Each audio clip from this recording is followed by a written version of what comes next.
د موبایل نه به د جیمیل اکاونټ څنګه ډیلیټ کوئ؟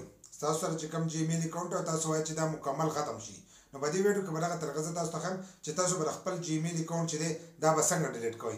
اکثر زموږ په یو نمبر باندې زیاتې جیمیلي، نو هم چې تاسو دغه ډیلیټ کړئ نو ستاسو جیمیل چې دی دغه به دې کم شي. خو هر کله چې تاسو جیمیل ډیلیټ کوئ نو لاول به دا ګورئ چې په هغې باندې ستاسو نور اکاونټونه چې دي دا نه موجود، لکه مثلا فیسبوک و ټیک ټاک داسې نور اکاونټونه او تاسو په هغې کې دا ور اچولی تاسو ختم کړو.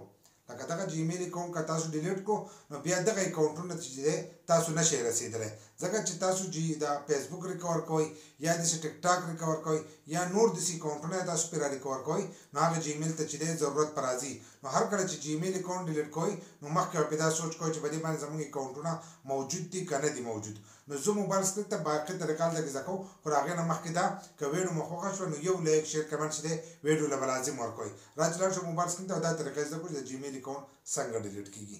موبایل سکرین ته رالو، موږ د خپل موبایل سیټینګ کولاو کړی دغه شان دی به تاسو د خپل موبایل سیټینګ کولاو کوئ او په دې کې به وګورئ ګوګل به ځان سره دغه شانتې چې دی دا به راواړوئ، تاسو ته به ښکارېږي لاندې ګوګل یې لیکلی دی، دا به ځان سره کولاو کوئ. چې دا یې کولاو کړو نو تاسو به دې مخ ته راشئ. دلته کې به تاسو ته ښکارېږي منیج یور ګوګل اکاونټ، دې ځای ته چې دی تاسو د پلی سټور نوم راتلی شئ، د یوټیوب نوم راتلی شئ، کوم ځای کې جیمیل اکاونټ دی د هغه ځای نه تاسو دې ځای ته راتلی شئ. نو دلته کې به تاسو ووایئ منیج یور ګوګل اکاونټ چې دی دا به ځان سره کولاو کړئ، دا ودي پټه چې دا به ووایئ. چې دا څنګه ووایو نو تاسو ته به دا مخ چې دی دا به کولاو شي. په دې مخ کې چې دی تاسو به دلته کې دا ځای چې دی دا به لږ رایسته کوئ، دلته به تاسو ته ښکارېږي ډیټا اینډ پرایویسي، په دې منځ کې به تاسو ته ښکارېږي دا به ځان سره کولاو کوئ دغه شانتې. چې دا یو کولاو کړو نو تاسو به په دې مخ کې چې دی تاسو به لاندې لاړ شئ، لاندې یخ ته به داسې لاړ شئ.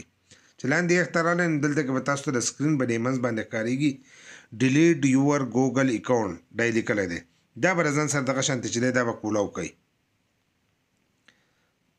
چې دا یو څنګه کولاو کړو نو ستاسو نه په دې مخ کې چې دی پاسورډ غواړي، وایي انټري یور پاسورډ، دلته کې چې دی تاسو خپل پاسورډ چې دی هغه به دلته کې ورکوئ. ستاسو د دغه جیمیل اکاونټ کوم پاسورډ وي او په دې ځای کې ولیکئ.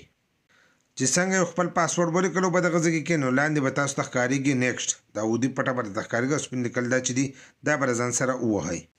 چې څنګه یو نیکسټ ووایو نو تاسو به دې مخ ته راشئ. چې دې مخ ته راغلئ نو په دې مخ کې چې دی لاندې به راشئ، لاندې به راشئ نو دلته کې به ټول هر سره تاسو له درکړي چې دغه شانتې ستاسو جیمیل چې کوم دي هغه به ډیلیټ کېږي، لکه کوم ایمیل چې تاسو ته راغلی هغه به ډیلیټ کېږي.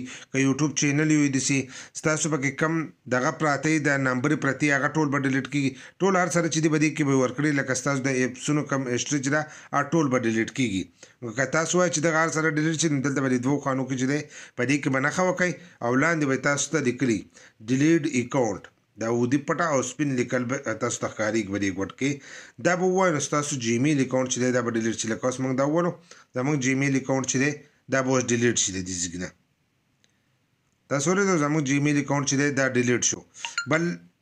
بل دا که تاسو دا جیمیل اکاونټ ریکور کوئ نو دا تاسو دوباره چې دی هم ریکور کولی شئ. دلته کې ریکور یور اکاونټ دا یې لیکلی هم دی، د دغه ځای نه دا تاسو دوباره هم ریکور کولی شئ. بس په دې طریقې سره تاسو د خپل موبایل نه د جیمیل اکاونټ ختمولی شئ. خو دا به لازم ګورئ چې ستاسو نور اکاونټونه چې دي دا په دې موجود نه وي. که موجود وي او ستاسو نه په غلطۍ ډیلیټ شي نو هم یې تاسو د دغه ځای نه چې دی دوباره ریکور کولی شئ.